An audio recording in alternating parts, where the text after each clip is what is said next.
Chers amis, bienvenue à l'Église Ensemble. C'est un plaisir de se retrouver pour partager la parole de Dieu et se laisser inspirer par son message d'amour, de réconfort.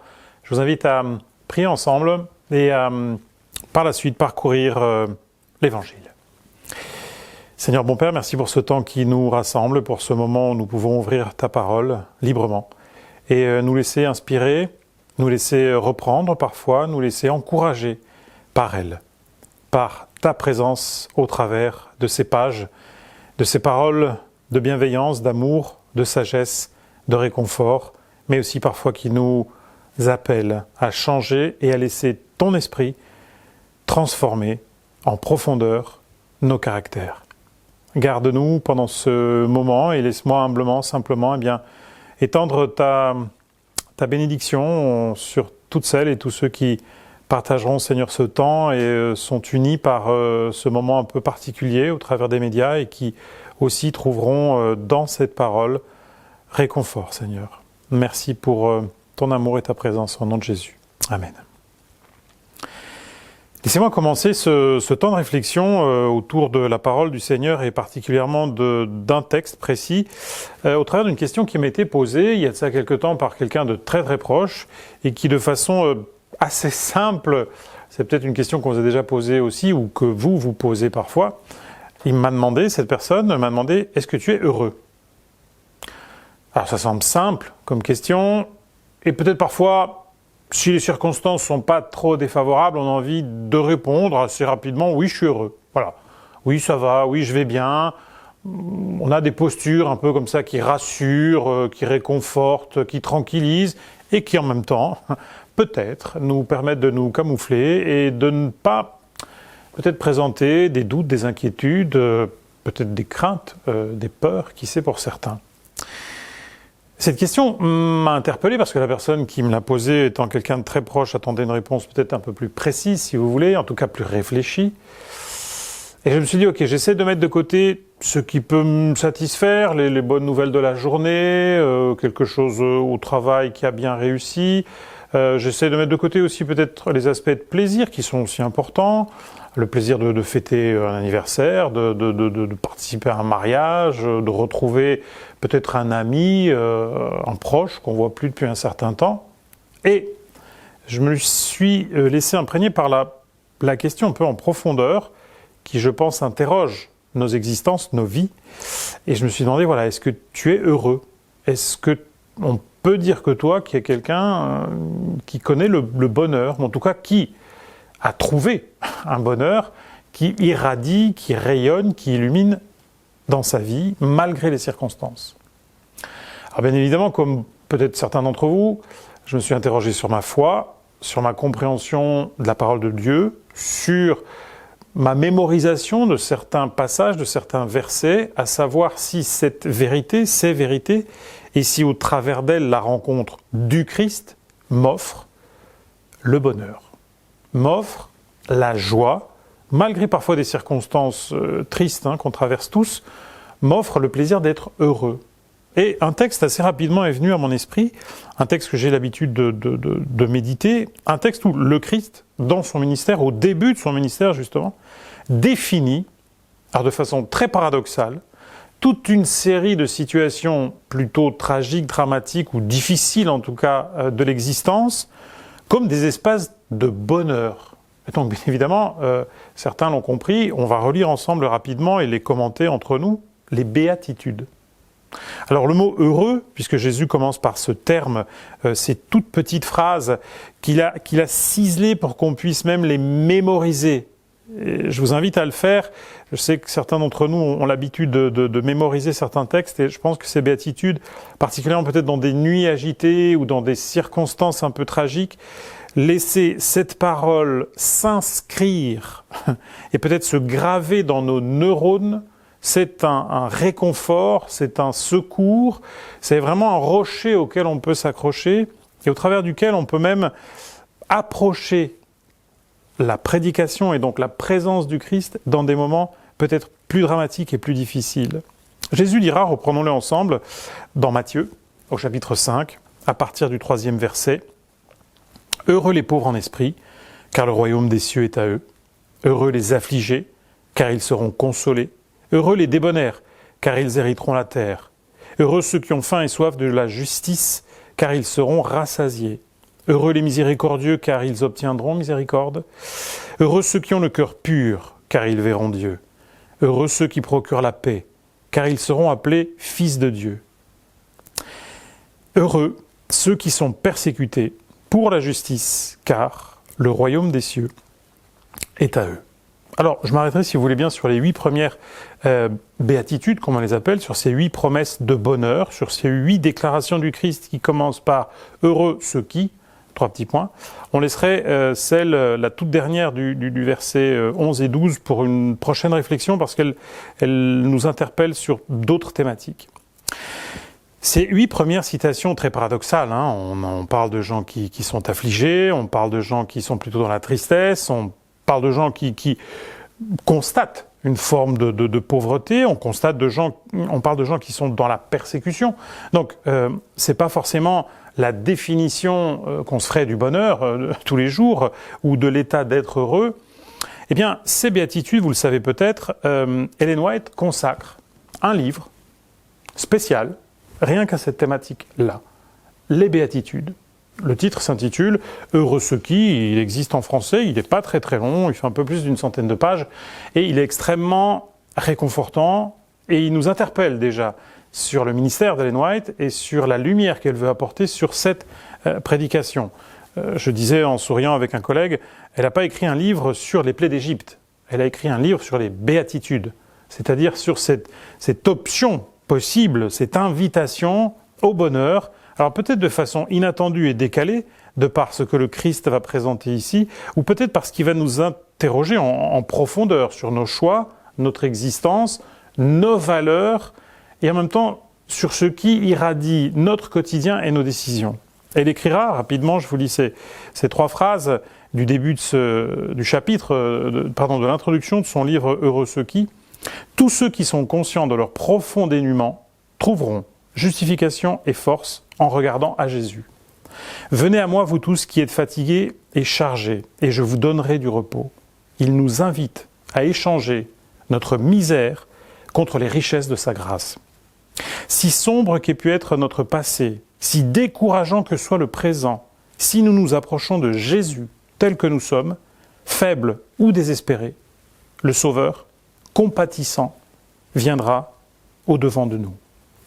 Il nous entourera de ses bras d'amour pour nous présenter au Père, revêtu de son propre caractère comme d'un vêtement éclatant. Vous voyez que l'introduction qu'elle présente à ces béatitudes, à ce tout petit texte très ramassé mais très concentré, très dense de promesses, de questionnements, mais aussi de sa présence, porte cette introduction magnifique encore tournée sur la grâce, sur la recherche de la grâce, sur cet état dans lequel je me place, dans lequel j'ouvre mon cœur, ma vie, je dirais même mon être profond, à une autre forme de réflexion et à une présence qui illumine et qui encourage. C'est extrêmement touchant de voir qu'Ellen White a pris ce temps pour écrire ce commentaire, parce qu'elle en a été elle-même bénie avant tout. C'est un partage qu'elle fait. Et ensuite de se rappeler aussi que très souvent, dans les pages, même parfois les plus dramatiques qu'elle peut écrire, comme dans la tragédie des siècles, elle est en capacité souvent de placer, à côté de la description de moments difficiles et de mise en garde sérieuse, toujours un aspect où elle rappelle les promesses de Dieu, elle rappelle les interventions du Seigneur dans la vie de combien de personnages dans les Écritures, de circonstances parfois impossibles dans lesquelles on n'imaginait pas de secours, de recours possible, et pourtant la grâce est là. La grâce, elle intervient, la grâce, elle est toute puissante, la grâce, elle secourt, elle restaure, elle réanime, elle guérit des hommes, des femmes dans les Écritures. Et au travers d'une promesse comme celle des Béatitudes, on la voit se concrétiser. C'est bien, je crois, de pouvoir attirer notre attention sur ces pages magnifiques qu'elle écrit. Peut-être parfois, pour certains, on donne beaucoup d'attention à certaines pages de mise en garde ou à des pages un peu plus sombres, qui, bien évidemment, nous interpellent et nous garde dans la réalité du quotidien de la souffrance humaine et des dangers du parcours de l'existence, mais qui toujours nous ramène vers ces promesses, cette lumière, ce réconfort et ce secours. Les béatitudes, vous l'avez compris, commencent chez Matthieu, chez Luc aussi, avec cette toute première béatitude qui, chez certains probablement, n'est pas toujours très bien compris, heureux les pauvres en esprit. On ne nous parle pas ici, si vous voulez, d'une espèce de médiocrité. On nous parle là plutôt d'une prise de conscience, de cette compréhension humble d'un besoin constant, d'un besoin profond, d'un besoin de secours, de recours, de cette recherche continue, non pas qui culpabilise, non pas qui nous projette vers peut-être du désespoir, mais qui nous tourne vers l'unique source d'espérance. Celui qui me promet le royaume des cieux. Celui qui loue certaines traductions, j'y viens, ont ce terme magnifique, mendiant, des mendiants d'esprit, des gens qui se mettent dans cette quête continuelle, constante, quotidienne, de s'ouvrir à la grâce de Dieu et à ses bénédictions. Vous vous rappelez peut-être de cette prière qui nous interpelle, qui peut-être parfois nous met en colère, qui éveille chez nous la critique, mais qui parfois pourrait peut-être inspirer certaines de nos propres prières, ce pharisien qui remercie le Seigneur pour tout ce qu'il est, et surtout pour ce qu'il n'est pas, c'est-à-dire cette espèce de publicain ou d'autres catégories dans la société que lui dénigre. Et là, à côté de ce pharisien qui remercie pour ce qu'il est, on voit qu'on a ce publicain qui prie dans le désarroi et qui demande et qui, comme un mendiant, cherche la présence et la bénédiction de Dieu. Et vous vous rappelez que le Christ interpelle tout son auditoire sur ces deux exemples, sur ces deux postures, et de façon très étonnante pour les hommes et les femmes de son temps, il place l'attention sur cette prière humble, silencieuse, secrète même, du publicain. Alors que le pharisien, lui, il a déjà réussi. Il prie en public devant tout le monde pour qu'on l'entende dans un lieu fréquenté, pour l'autoproclamation de sa réussite spirituelle personnelle. Jésus met en évidence cette autre forme de foi, cette seule vraie forme de foi et de religiosité, celle qui se tourne vers le Père, vers sa présence, et qui ouvre une vie dans cette quête. La deuxième béatitude nous dira très rapidement, pour compléter un petit peu l'identikit, le portrait robot de celui ou de celle qui est heureux, de façon très originale ici, là, et très inattendue, heureux les affligés. Certaines de nos traductions ont, de façon assez correcte aussi, heureux celles qui pleurent. Car, bien évidemment, il y a toujours un pendant, il n'y a pas juste la joie du dolorisme. Chez certains, pendant des siècles, ça a créé cette recherche de la douleur, cette justification de la douleur parce que je paye une partie de mes fautes. Vous vous rappelez même des débats de l'époque et certains s'en sont inspirés. Je paye même la faute peut-être de mes parents, la faute de mes ancêtres, ou je paye pour des fautes que je vais commettre. Ici, absolument pas du tout. C'est pas cette forme de dolorisme qui est mise en avant, c'est cette recherche de la consolation, cette promesse de la consolation.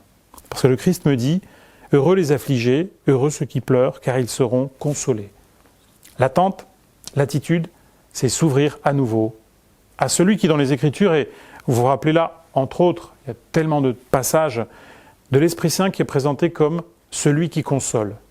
De façon même très particulière, le Christ, quand il promet l'Esprit Saint à ses disciples, leur dira « Attendez le Consolateur », pas l'Esprit Saint qui console, le Consolateur. C'est-à-dire que son action devient la définition même de son ministère. Se laisser consoler par la présence divine. Accepter ses larmes, ne plus les maquiller, ne pas les cacher, accepter aussi de s'interroger sur la cause de ces larmes et s'ouvrir avec humilité, avec simplicité et avec persévérance et profondeur au seul qui peut vraiment nous consoler. L'apôtre Paul nous dira par la suite que c'est celui qui peut faire de nous des consolateurs aussi, parce que nous avons été consolés par la parole du Christ, par sa présence, mais par aussi l'action de l'Esprit. La liste continue, vous la connaissez. Heureux, dira le vieux français, heureux les débonnaires, car ils hériteront la terre. Certaines des traductions ont heureux les doux, pour mieux nous comprendre. Vous remarquerez d'ailleurs, entre parenthèses, c'est écrit heureux les doux. C'est pas écrit heureux les mous. Parfois, on a cette compréhension de mollesse, peut-être dans le dynamisme ou dans la vie du chrétien, d'un retrait tel qu'on est présent à rien dans la société, le monde, aux enjeux, aux conflits familiaux. Le Christ est animé par excellence d'une immense douceur. Mais le Christ n'est jamais mou. Il ne s'est jamais installé dans la mollesse. Même dans des moments tragiques et dramatiques, et j'appelle à votre esprit ce moment qui est raconté par les 4 évangiles du procès du Christ. Quand il est attaqué, quand il est accablé, quand il est accusé à tort, et qu'à un moment dans l'audience, quelqu'un va se lever pour le gifler. Toute la puissance de l'univers est concentrée à ce moment-là, dans ce procès, dans cet humain. Vous imaginez si toute la puissance de l'univers était concentrée, peut-être même pas toute la puissance de l'univers, juste une petite partie, en vous et moi, dans un moment où vous êtes, de façon totalement injuste, giflés. Quelle serait notre réaction ? Le Christ est déterminé, il est ferme dans sa réponse, il se retourne, il toise, il regarde celui qui l'a giflé et il le questionne sur pourquoi. Pourquoi ce geste ? Immensément de douceur, immensément de tendresse pour l'être humain, mais sans mollesse. Dans les yeux, clairement, cet effet miroir aussi, de renvoyer à l'auteur des faits. Pourquoi ? Tu es l'auteur des faits. Tu assumes ce que tu viens de faire. Pourquoi tu l'as fait ? Quel est le sens de ce geste ? Questionne-toi aussi. C'est facile de se laisser à la colère, à la rage, et d'envoyer un geste totalement inexcusable et déplacé. Mais pourquoi ? Jésus sait où il va, sait où son ministère le guide, il sait être totalement déterminé, persévérant, constant, cependant toujours plein de cette douceur, de cette tendresse du Père, dans le terme et dans les textes de l'Ancien Testament, mais de son amour et de sa proximité dans les textes du Nouveau Testament. Un auteur, un théologien utilisait cette image magnifique. Vous avez peut-être déjà dans vos balades en forêt croisé un papillon fatigué, un papillon sur le sol, et vous vous êtes déjà demandé comment l'aider. Et vous savez que c'est extrêmement complexe de mesurer quel geste faire, parce qu'on est face à un être, une créature tellement fragile, tellement sensible, que lui toucher les ailes, c'est probablement l'empêcher de redémarrer. Et donc on essaye peut-être, avec quelques feuilles, de faire un abri, on essaye peut-être très délicatement de le déplacer pour le mettre vers un rayon de soleil. Si on a une gourde avec soi, on essaye peut-être de lui donner un peu d'eau, de la mettre en proximité sans le toucher pour qu'il puisse légèrement se réhydrater. Et on sent dans cette image toute la puissance, quelque part peut-être, de notre Dieu créateur face à des créatures extrêmement fragiles comme nous. Toute la douceur, toute la tendresse qu'il faut pour que l'être le plus puissant de l'univers, celui qui a façonné la vie, l'histoire, le temps, vous et moi, prenne avec patience, avec amour, avec douceur, le temps et mesure les gestes pour nous accompagner dans notre fragilité, dans notre vulnérabilité aussi. Heureux les doux, heureux les débonnaires, car ils hériteront la terre. Heureux ceux qui ont faim et soif de justice, car ils seront rassasiés. Ici, on nous interpelle dans une action extrêmement belle.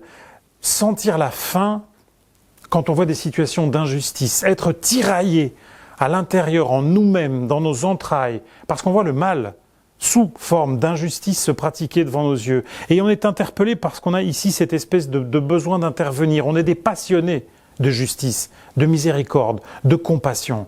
Je disais, pendant les années où j'accompagnais des plus jeunes, parfois l'adventiste il se réveille en classe quand il y a un problème avec le sabbat. Il y aura un examen, le sabbat, et donc tout d'un coup, il va se dire « qu'est-ce qu'on va faire ? Il faut que le pasteur, la fédération, l'union interviennent, qu'on défende mes droits, je suis l'opprimé. » C'est pas faux. Aujourd'hui, parfois, les lois sont parfois un peu plus simples, et les rythmes scolaires. Mais c'est les seuls moments où nous, on réagit. Il n'y a aucune autre forme d'injustice qui m'interpelle, qui bouillonne en moi, qui me fait dire un tel ou une telle dans ma classe mais dans mon entourage, dans mon travail, dans la proximité, je vois l'injustice qu'il subit, et donc j'ai faim de pouvoir réparer cette injustice, et avec elle, avec lui, je crierai face à l'injustice qu'il subit. Vous remarquez qu'ici le texte il est extrêmement touchant, il nous interpelle parce qu'il ouvre notre action. Le texte ne dit pas « heureux ceux qui ont faim et soif de la justice des croyants, de la justice des chrétiens, de la justice des disciples, de la justice des adventistes, ou de l'injustice que subissent croyants, disciples ou chrétiens ». Le texte simplement parle de justice. Point. Une des caractéristiques de Dieu, une des caractéristiques qui nous nourrit, qui nous interpelle, qui nous rassure aussi d'un Dieu juste.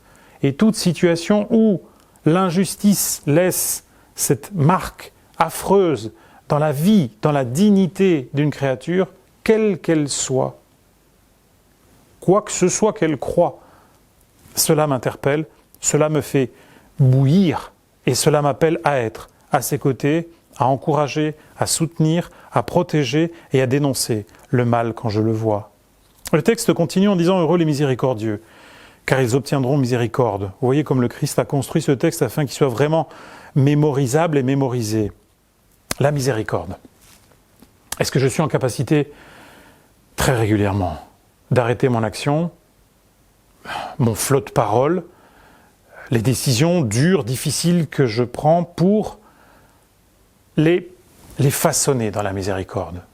Je voyais, il y a de ça pas très longtemps, le témoignage d'un juge aux États-Unis, fils de migrants, qui expliquait toute sa carrière de juge en la nourrissant du désarroi de ses parents migrants, d'une vie difficile, de labeur, de gens qui allaient travailler malades, qui défendaient les plus pauvres, qui offraient générosité chez lui, chez eux en tout cas dans leur maison, et qui disaient « toute ma vie de juge, j'ai été touché, j'ai été imprégné de ce message, de cet héritage que m'ont laissé mes parents, afin que dans toute décision de justice, il y ait de la miséricorde.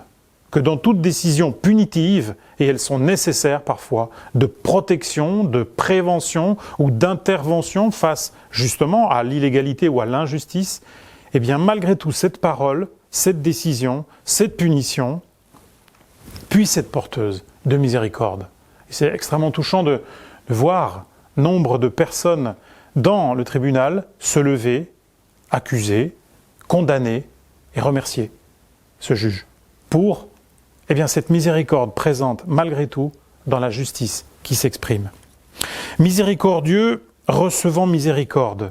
J'aime souvent penser à ce texte de 1 Jean 3, 20 qui va aller très loin dans cette perception de la miséricorde et qui va nous dire « si ton cœur te condamne », rappelez-vous 1 Jean 3, 20, « si ton cœur te condamne, Dieu est plus grand que ton cœur ». C'est-à-dire parfois cette miséricorde, on ne se l'offre même pas à nous-mêmes. On ne comprend déjà même pas qu'elle est disponible pour nous, dans un jugement complexe, difficile, lourd, qu'on porte sur nos actions, sur notre personne.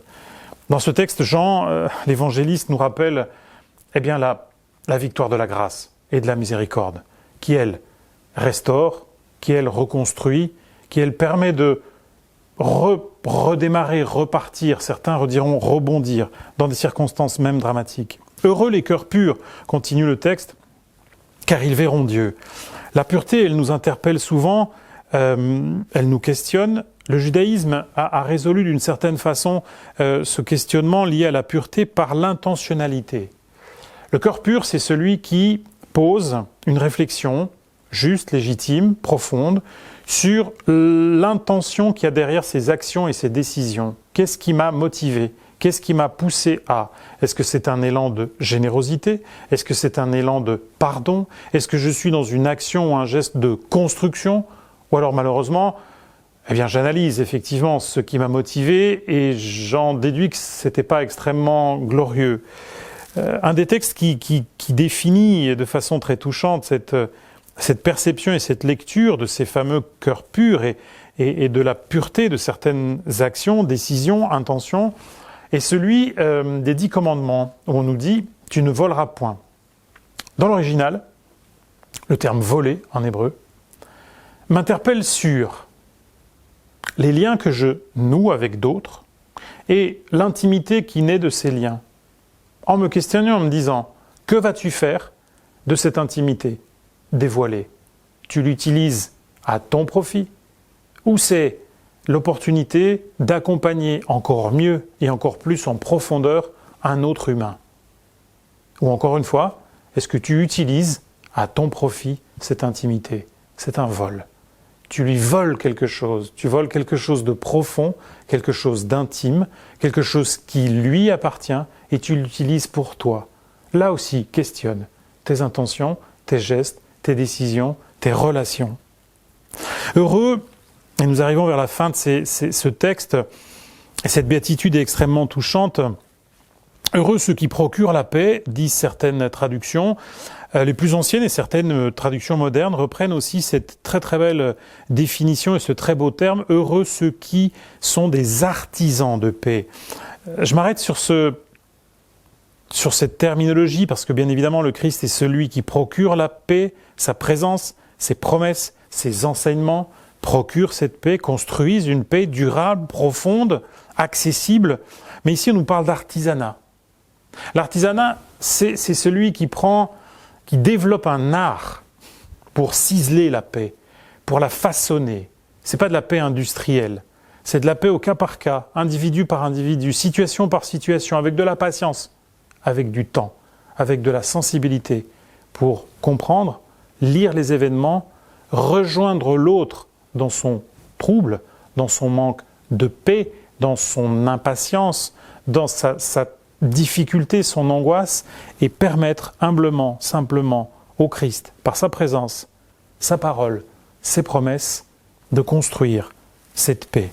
Constructeurs de paix, ceux qui procurent la paix, ceux qui sont les artisans de paix. Enfin, cette dernière béatitude sur laquelle j'appelle votre attention va à nouveau faire écho à un thème déjà développé, c'est vous dire l'insistance que le Christ place sur cette thématique de la justice, puisque le verset 10 récite « Heureux ceux qui sont persécutés pour la justice, car le royaume des cieux est à eux. » Heureux ceux qui sont persécutés pour la justice. Et ici, à nouveau, le verset 10 comme le verset 3, vous voyez qu'il s'ancre dans ce présent. Heureux les pauvres en esprit, car le royaume des cieux est à eux. C'est une promesse présente. C'est quelque chose qui m'est offert, là, ici, maintenant. Heureux ceux qui sont persécutés pour la justice, car le royaume des cieux est à eux, à nouveau. Les autres béatitudes étaient plus tendues vers le futur, vers une espérance, déjà présente en partie, mais encore à atteindre et en construction. Ces deux béatitudes offrent ici et maintenant ce bonheur. C'est assez incroyable de parler de gens persécutés qui sont heureux. Peut-être heureux parce qu'ils savent pourquoi ils sont persécutés. Ils savent que leurs valeurs, les décisions profondes qui les animent, leurs croyances profondes ont une telle valeur qu'ils acceptent d'être persécutés pour elles, qui font pas semblant, qui se cachent pas, qui jouent pas à l'absent, mais qui sont là, présents, qui assument, et que quand il le faut, eh bien, savent pour le royaume des cieux, en tendresse, en douceur, par amour de la justice, par miséricorde pour l'autre, parce qu'ils ont été consolés par l'Esprit, bien être de ceux et de celles qui sont en capacité d'être des passionnés qui prennent cette position et cette volonté de défendre ceux qui sont persécutés. Je veux ici simplement citer cette magnifique parole de ce pasteur allemand à la fin de la Deuxième Guerre mondiale, mais qui caractérise le début du nazisme dans les années 39-40, où le pasteur Martin Niemöller a écrit ce texte magnifique qui a été repris plusieurs fois. J'ai essayé de retrouver l'original, en tout cas une des versions avec lesquelles il était d'accord, où il nous interpelle sur notre manque d'action parfois, sur notre passivité, sur notre capacité à contempler le monde et à attendre que ça passe, parce qu'on attend un autre monde, on attend le royaume. Et le pasteur Niemöller prononcera cette phrase profondément touchante qui m'interpelle personnellement encore aujourd'hui au nom de ceux et de celles qui sont persécutés pour la justice. Il dira « Ils sont venus », vous vous rappelez, il parle des nazis qui persécutent, qui incarcèrent, qui torturent. Ils sont venus pour arrêter les communistes. Moi, je n'étais pas communiste, donc j'ai pas bougé. Ils sont venus pour arrêter les socialistes. Il dit « Moi, je n'étais pas socialiste. Donc, je suis resté chez moi, j'ai pas bougé. » Ils sont venus pour arrêter les syndicalistes. Il dit, moi je n'étais pas syndiqué, donc je n'ai pas bougé non plus. Puis ils sont venus arrêter les juifs. Moi je n'étais pas juif, donc pourquoi j'aurais bougé? Et puis ils sont venus m'arrêter moi. Et là, peut-être, il n'y avait plus personne pour bouger. C'était trop tard. Et le pasteur Niemöller, qui pourtant fait partie de l'Église confessante, qui a essayé de protéger les personnes les plus persécutées pendant la Deuxième Guerre mondiale, notamment des Juifs, et qui est une Église qui a décidé même de se rendre coupable de ne pas avoir assez agi pendant la guerre, a cependant voulu dans ce texte nous interpeller, m'interpeller sur peut-être mon manque de décision, ou mon attente de l'intervention du Christ, sans être dans les mains du Christ, un instrument qui protège, qui encourage, qui soutient, qui s'associe, qui se rapproche de ceux et de celles qui sont dans cette situation de persécution. Heureux ceux qui. Vous voyez qu'ici on a toute une série de définitions de ce bonheur qui nous encourage, qui nous interpelle, qui nous questionne sur nos décisions, sur nos valeurs, sur notre quotidien, sur notre prise de choix quand on décide. Le Talmud, et permettez-moi de terminer peut-être simplement avec ce texte, qui est ce vieux commentaire juif très intéressant, a cette phrase très très belle après un texte d'interpellation et qui dit « Si tu n'es pas pour toi, qui le sera ? Si tu n'es que pour toi, mais qui es-tu ? Et si c'est pas maintenant, c'est quand ? Alors, heureux ceux qui nous croisent aussi, nous côtoient, ceux qui nous rencontrent sur leur route, à nous de décider si nous laissons l'Esprit Saint, l'exemple et la présence du Christ transformer nos cœurs, notre valeur, nos valeurs, notre caractère, pour être de ceux et de celles qui amènent aussi du bonheur dans la vie des autres. C'est ma prière. Amen. Comme vous le savez, vous pouvez donner vos offrandes en cliquant dans le lien qui se trouve en description. N'oubliez pas de vous abonner et activer la cloche pour plus de contenu. Je vous dis bon sabbat et à la semaine prochaine.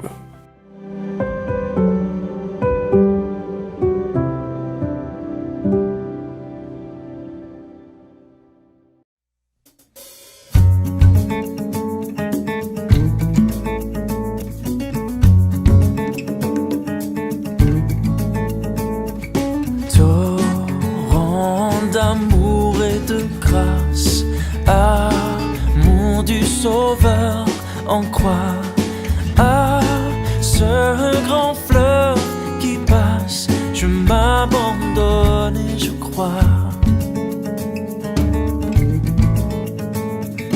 Ah, que partout se répand ce fleuve à la grande voix, que tout l'univers entend l'appel qui vient de la croix. Je crois à ton sacrifice, ô Jésus, agneau de Dieu, et couvert par ta justice, j'entrerai dans le Saint Dieu.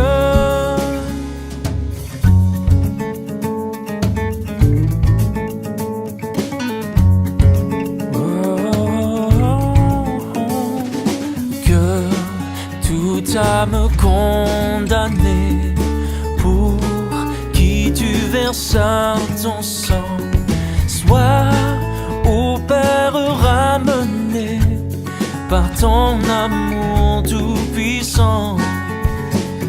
Oui, je crois à ton sacrifice, ô Jésus, agneau de Dieu, et couvert par ta justice, j'entrerai dans le Saint lieu.